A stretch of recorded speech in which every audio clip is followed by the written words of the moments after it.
Alhamdulillahirobbilalamin. Wassalatu wassalamu ala asyrofil anbiya'i wal mursalin sayyidina Muhammad wa ala alihi. Kembali kepada kedelai dan dolar lah. Pertama begini, kedelai memang yang kita tanam masih banyak. Itu adalah kedelai tanaman tropis. Jadi memang agak susah di Indonesia, terutama di Jawa. Kalau kita hanya menanamnya di Jawa, itu yang sebenarnya ada masalah sendiri di situ. Bahwa kita seolah-olah hanya dikasih tahu bahwa yang namanya kedelai yang seperti kita tanam sekarang ini hanya itu mampunya. Kita tidak mempunyai alternatif lain yang untuk kedelai ini. Padahal ada orang dari Kalimantan Selatan yang ada di sini, Kalimantan Tengah. Ada kedelai rawa yang jauh lebih tinggi daripada kedelai yang kita tanam di sawah di Jakarta. Masalahnya Jakarta selalu ingin menguasai menguasai ide, menguasai informasi, sehingga kalau nanam kedelai, kedelai itulah. Kita lupa bahwa di Kalimantan Tengah, di Kalimantan Selatan ada kedelai rawa. Tingginya sekitar hampir 1 meter lah, saya pernah ditunjukin. Itu bisa paling tidak 7 kali lipat dari kedelai yang kita tanam di Jawa. Nah, kalau kita semua diseragamkan bahwa kedelai harus seperti itu, yang terjadi seperti sekarang. Kedelai kita jadi rendah karena yang kita tanam adalah kedelai tropis. Dan itu tidak hanya kedelai sebenarnya.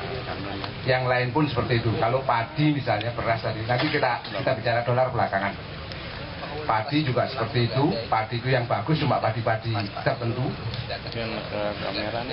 Kita tidak tahu bahwa di luar sana, di daerah sana masih banyak sekali padi-padi yang lebih bagus lagi. Nah, itu yang saya ingin saya tekankan, bahwa kita ini adalah sumbernya semua tanaman ada di tempat kita. Jadi kalau dolar naik, kita mestinya ketawa. Ketika seperti tahun 70-an. Tahun 70-an itu kita ekspor minyak. Ada yang kalau dalam istilah ekonomi ada windfall profit, keuntungan yang tiba-tiba dapat karena kita jualannya dengan dolar, belanjanya dengan rupiah. Ini sebenarnya sama dengan tahun 98 dulu, ketika saya terjadi seperti ini sampai 15.000 dulu. Saya datang di teman-teman di Sumatera sana yang nanam sawit. Doanya seperti ini, Pak, saya berdoa mudah-mudahan terjadi krismon terus, Pak, supaya dolarnya 15.000, karena sawit saya orang Sumatera sana itu kalau panen langsung beli mobil, makanya mobilnya banyak di Sumatera. Itu tahun 98. Sekarang saya belum dengar sawitnya naik, karena dolarnya juga kelihatannya harga sawit sempat waktu itu hampir $1.000 per ton. Sekarang mungkin sekitar 400-an. Jadi mereka belum menikmati lah itu. Jadi ini politik pangannya kayak gitu. Dolar naik, ada yang beruntung seperti hujan, Mas Wan. Hujan itu bagi sebagian orang juga menjadi berkah. Yang nggak bisa ngikuti hujan menjadi musibah. Di Jakarta jadi musibah dia. Di daerah sana berkah dia, gitu kan. Sama dengan seperti itu. Kalau kita nggak bisa urus itu, nggak bisa kita kendalikan itu, jangan pakai itu. Ya. Ukurannya jangan itu, maksud saya. Ukurannya jangan itu, karena masih banyak ukuran-ukuran lain yang bisa kita lakukan. Tadi kedelai misalnya masih banyak yang masih bisa kita lakukan untuk kedelai-kedelai. Bahkan mungkin tidak hanya kedelai sebenarnya. Teman-teman, kalau bahasa Jawa itu kan ada kedelai yang kecil-kecil, ada yang kedelai agak gede-gede, seperti kedelai juga kacang-kacangan namanya. Itu kalau di daerah Gunung Kidul juga dipakai untuk tempe. Koro, ada koro yang lain juga. Koro ini macam-macam sekali di Indonesia. Jadi kita ini sumbernya tanaman lah sebenarnya. Sumbernya tanaman yang bisa dipakai apa saja. Kebetulan kemarin saya ketemu dengan Obin yang membuat kain itu. Dia cerita, Pak, tolong Pak diselesaikan dulu Pak pertanian. Iya, saya bilang kan. Yang jadi masalah kita ini hanya tadi tuh, kemampuan kita pertanian itu hanya sampai kepada tahun 1600-an ke sini. Jadi tahun 1600-an orang sudah mulai hanya memanfaatkan apa yang menguntungkan mereka saja, terutama di daerah-daerah barat. Kita kan dijajah karena rempah-rempah sebenarnya. rempah-rempah lalu dimasalkan, termasuk ada gula di situ, ada teh di situ, semua dimasalkan sehingga yang lain-lain pun menjadi nggak terurus. Seolah-olah kalau nanam pertanian di Indonesia harus seperti itu, yang lain nggak diurus. Nah itu yang yang saya ingin sampaikan kepada teman-teman di sini, bahwa kita mempunyai spektrum tanaman yang sangat luas. Saya pernah mendengarkan orang tahu sengon kan? Sengon itu kalau di tempat kita ini 3-4 tahun sudah panen. Kalau ditanam di Eropa 7 tahun baru panen. Jadi mestinya kalau kita tanam sengon saja kita sudah bersaing dengan siapapun. Sama dengan yang lain-lain, apapun kita masih bisa bersaing lah. Tadi kelapa sawit.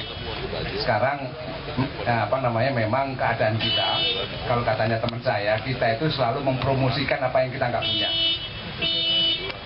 selalu menjelek-jelekan apa yang kita punya. Padi misalnya dikatakan bahwa padi itu butuh air banyak. Yang nggak butuh air banyak itu ya gandum, sorghum dan lain sebagainya. Setelah saya cek, memang yang banyak turun hujan ya di tempat kita. Makanya padi banyak di tempat-tempat kita lah, Asia ini. Eropa nggak banyak hujannya, padi nggak akan tumbuh sana. Di sana adanya gandum ya makan gandum gitu kan.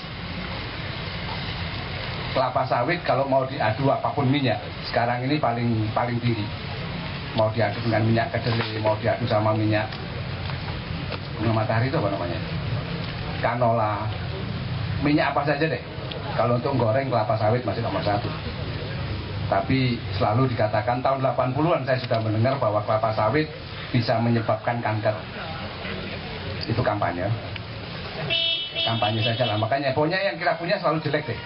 Termasuk padi banyak air gitu kan. Lalu kedelai kita lupa bahwa kita mempunyai kedelai yang lain yang bisa kita lakukan. Dan kita dipaksa untuk memikirkan misalnya harus makan daging.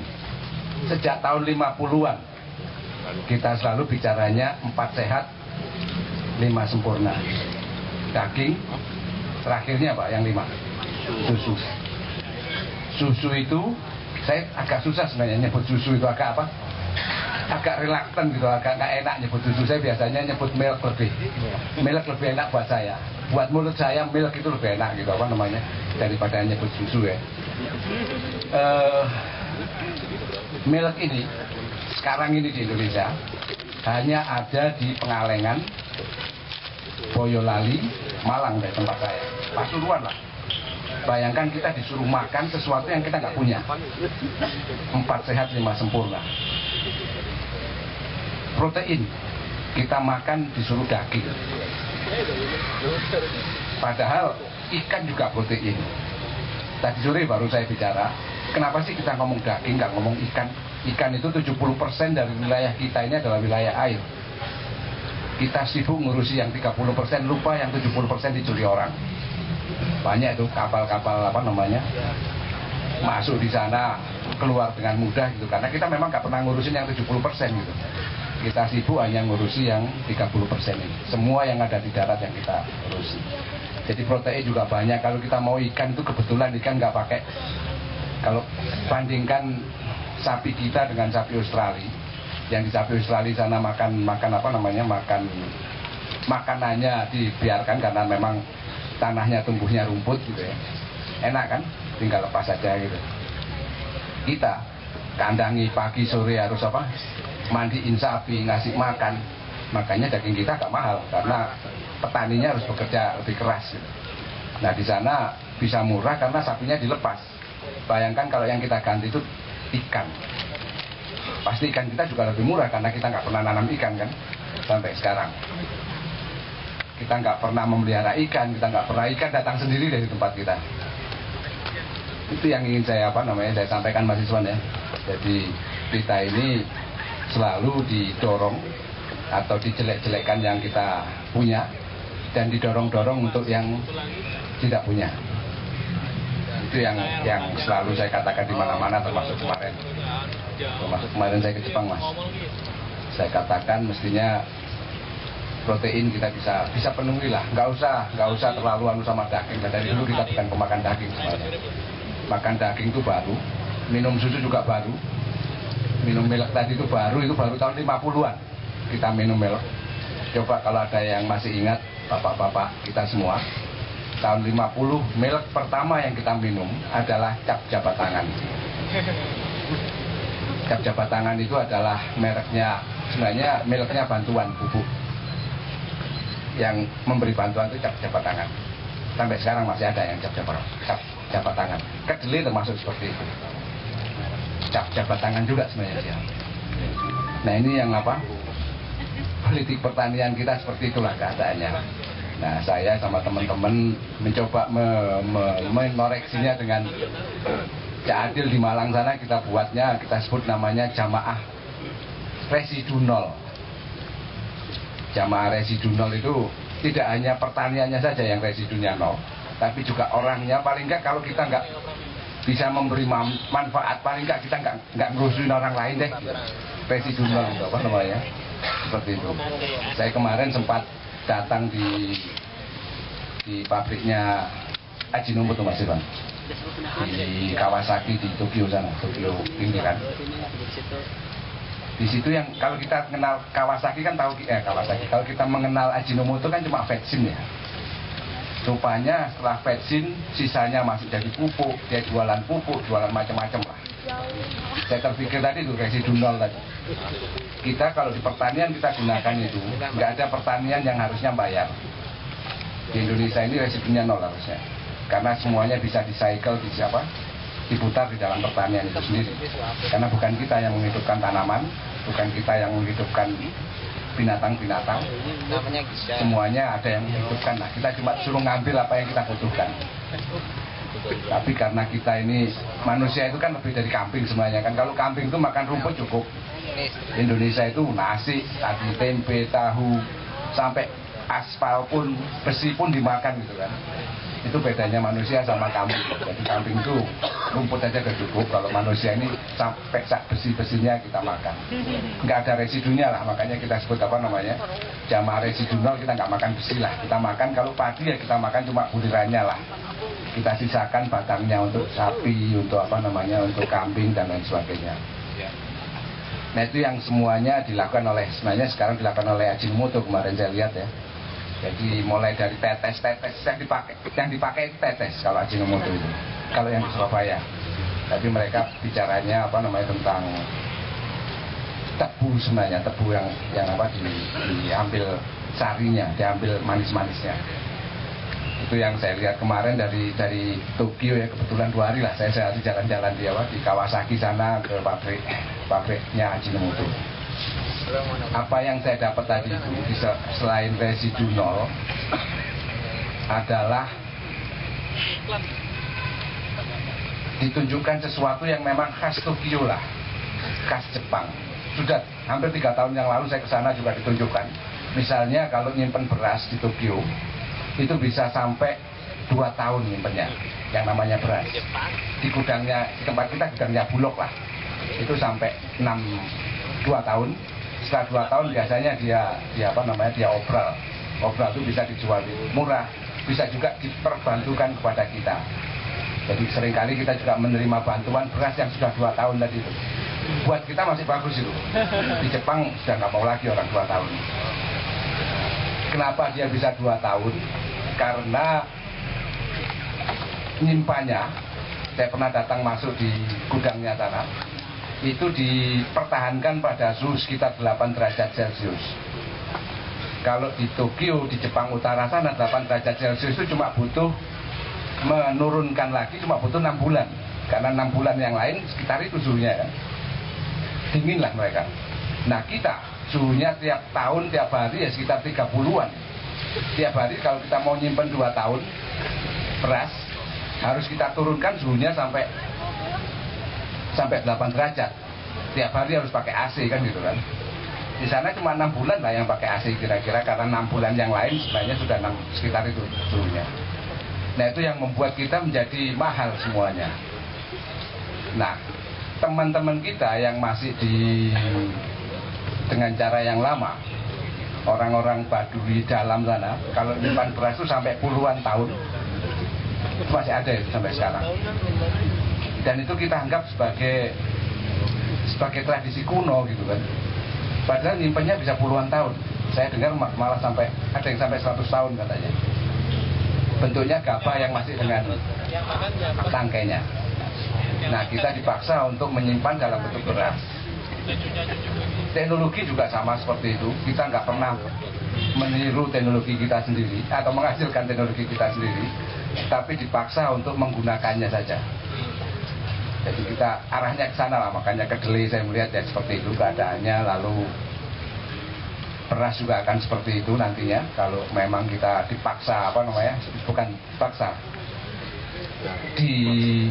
digiring menuju ke arah sana. Sama dengan dolar, kalau kita sekarang ini sebenarnya yang berpengaruh langsung kepada kita saat ini paling hanya sekitar tempe lah paling banter ya. Mobil juga nggak banyak di antara kita yang tiap hari beli mobil kan. Kedelai lah yang tiap hari kita beli mobil, beli tempe. Itu juga juga akan naik. Saya tidak melihatnya sebagai sesuatu yang bukan kita yang kena langsung, karena kita belanjanya kan rupiah semuanya kan, kecuali yang kedelai tadi. Nah, memang saya selalu menekankan mestinya kalau dolar naik harusnya kita senang, karena kita bisa jualan lebih banyak untungnya seperti tahun 70-an harusnya.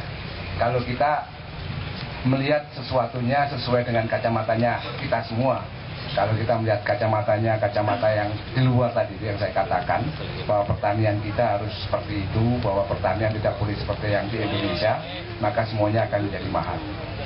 Nah, saya ingin mengembalikan itu aja Mas Iswan. Jadi semuanya harus kita kembalikan lagi bahwa pertanian harus kita gunakan pertanian seperti halnya yang pertanian Indonesia. Makanan di Indonesia ini banyak, makanan untuk tanaman. Kenapa kita harus beli-beli kan gitu? Makanan banyak, pokoknya yang hijau-hijau itu pasti makanan lah itu buat tanaman. Kecuali jaket yang warnanya hijau, seragamnya tentara, itu agak susah lah itu. Itu biar saja, nggak usah kita bicarakan yang itu. Tapi apapun yang hijau pasti makanan. Dan itu nggak susah, teman-teman kita di UGM yang bicara tentang binatang-binatang kecil, mikroorganisme, bakteri dan lain sebagainya, untuk mengubah itu nggak susah, karena saya punya banyak teman seperti itu yang kadang-kadang memang sekarang ini kita tidak didorong ke sana, tidak didorong untuk memanfaatkan apa yang kita punya, tetapi didorong untuk membeli apa yang kita nggak punya. Nah, saya kira itu yang keadaan seperti bank lah. Ada teman saya dari bank, kalau petani yang datang di bank pasti pasti nggak akan mampu deh, karena dia harus bisa tanda tangan, bisa punya agunan dan lain sebagainya. Itu mekanisme yang ada. Kita nggak pernah mengembangkan bank semacam arisan deh, gitu, yang dikenal oleh mereka. Arisan kita bubar dan semua sosial juga bubar semuanya. Dipaksa untuk seperti bank. Dan kalau kita bicara seperti bank, maka kita akan tidak lama semuanya.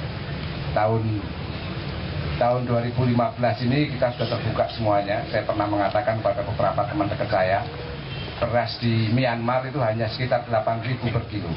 Itu sudah beras kepala, sudah dipacking dengan vakum ini. Kita 9.000 masih curah, itu pun banyak yang pecah-pecah gitu kan. Nah, kalau 2015 di ASEAN saja dibuka, saya kira petani kita akan kesulitan nahan beras yang lebih enak tadi menurut kita, karena orang beras pun macam-macam. Jadi jangan di kalau bahasa Jawanya jangan dikebiau ya gitu. Ada orang Jawa yang sukanya beras punel, beras Delangu misalnya, beras Cianjur dan lain sebagainya. Ada orang Padang yang agak pera-pera dikit, beras sana memang bahasa Jawanya pro lah. Orang Banjarmasin juga sukanya pro, karena yang namanya padi siam unus itu pasti pro. Itu yang paling mahal di Banjarmasin. Yang di Padang pun yang paling mahal yang pro, bukan yang punel seperti yang kita makan. Jadi ini juga beda-beda antar tempat. Ada orang yang suka wangi sekali. Kalau di Sumba sana orang yang wangi itu kalau makan pakai upacara. Memang berasnya begitu dibuka saat ruangan ini wangi semuanya, wangi sekali. Pandan jauh lebih wangi dari pandan wangi yang kita kenal. Nah, kita mempunyai spektrum varietas ini banyak sekali. Jadi dan semuanya nggak banyak yang dimanfaatkan, itu aja poinnya. Nah, saya sama teman-teman mencoba memanfaatkan semuanya. Jadi saya bukan nggak percaya kepada yang hasil penelitian ya, Tapi di luar sana menurut saya masih banyak sekali yang masih bagus-bagus yang bisa kita manfaatkan. Dan itu saya kira tidak hanya soal pertanian, soal yang lain pun banyak yang masih bisa kita manfaatkan. Matahari kita 12 jam sehari, 7 hari seminggu, 365 hari setahunnya. Nggak ada yang pernah kita manfaatkan yang namanya matahari. Kita senang masih pakai bensin lah kira-kira gitu. Nggak pernah orang yang meneliti banyak tentang mobil hibrid yang pakai matahari, nggak kita juga kan, bukan kita juga, padahal kita ada matahari banyak sekali di sini. Yang mempunyai penelitian tentang panas bumi juga bukan kita juga gitu. Padahal listrik kalau pakai panas bumi juga bisa sepertiganya harganya misalnya. Jadi banyak sekali yang saya katakan tadi, bahwa kita didorong untuk selalu menjelek-jelekan apa yang kita punya dan membaik-baikkan apa yang nggak kita punya. Itu aja sebenarnya poinnya. Saya kira itu yang ingin saya sampaikan Mas Iswan ya. Mudah-mudahan kita bisa share sama-sama nanti. Kebetulan lagi bicara, ada teman saya yang punya acara jam 9, jadi saya harus mengantarkannya pulang gitu ya. Jadi kalau ada yang mau kita diskusikan, monggo saya sebentar akan ada di sini sebentar untuk untuk bersama-sama kita kembali melihat Indonesia dengan kacamata Indonesia. Saya sempat diprotes dengan orang-orang tentara tadi yang bajunya hijau, yang saya katakan tidak bisa digunakan untuk makanannya tanaman tadi itu. Pak, saya melihat ini juga dengan kacamata Indonesia. Saya juga melihatnya itu Pak, saya bilang. Karena Indonesia ini saya melihatnya mulai dari Sabang Merauke sampai Merauke itu macam-macam, beda-beda semuanya. Dan kita harus bisa memanage itu dengan keberagaman seperti ini. Tidak bisa pertanian kita Mas Iswan, kalau kita mau jujur, kacamata kita cuma ada di Jawa sama Sumatera. Kalau tidak sawah, ya perkebunan. Cuma dua itu saja cara kita. Tidak ada cara lain yang mempunyai terobosan di luar sawah dan perkebunan. Di luar orang menanam seragam banyak atau sawah yang kecil-kecil. Nah itu yang coba kita lakukan agar kita mempunyai solusi lah kepada tidak hanya dua tadi, tidak hanya sawah dan perkebunan saja, tetapi ada pendekatan lain yang bisa digunakan untuk kita semua agar kita lebih mudah. Kita lebih mudah untuk, kan semuanya ini diberikan kepada kita agar kita lebih mudah hidup sebenarnya kan. Kalau yang diberikan ini menjadi sulit, pasti ada yang salah. Termasuk kesulitan tadi Mas Iswan, saya kira ada yang salah di dalam pengelolaan. Saya kira begitu Mas Iswan ya. Oke, aja, terima kasih. Ya. Nanti mungkin Pak Ju tetap di sini ya bersama kita ya, kalau nanti ada acara sebentar saja untuk meninggalkan kita, tapi kita mungkin akan tanya jawab. Cak Nun untuk bersama-sama kita di sini agar bisa menambah ilmu-ilmu yang kita dapatkan dari beliau. Teman-teman sekalian,